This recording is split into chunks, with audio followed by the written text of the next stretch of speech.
सावन महीना का गाना है। आप लोग देखिए, लाइक सब्सक्राइब जरूर कीजिएगा। फूल बाज कर देखिएगा।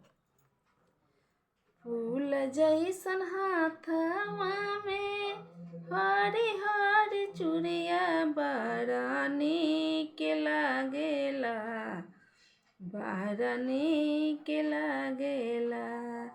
फूल जैसन हाथवा में, फूल जैसन हाथवा में हरी हरी चूड़िया बड़ा नीक लागेला, बड़ा नीक लागेला।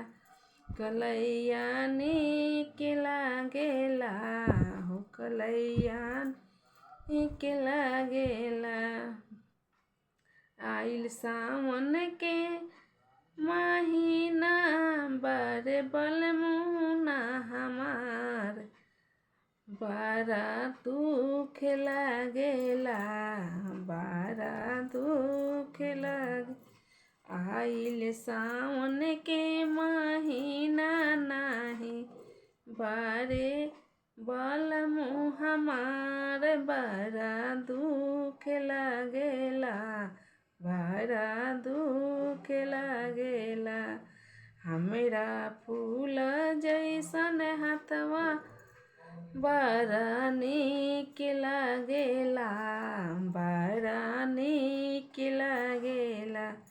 हमरा फूल जैसन हाथवा में हरी हरी चूड़िया बड़ा नीक लागेला, कलैया नीक लागेला, कलैया नीक लागेला। आइल सावनवा हो बड़ा हमरा नीक लागेला, बड़ा नीक लागेला। सावन के महीनावा में बलमु नाही अइले, बड़ा दुख लागेला, बड़ा दुख लागेला।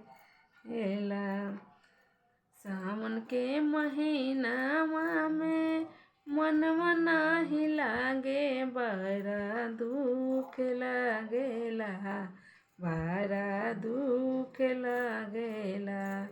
हमरा फूल जैसन हाथवा में शोभेला चूड़ियावा बड़ा नीक लागेला, बड़ा नीक लागेला।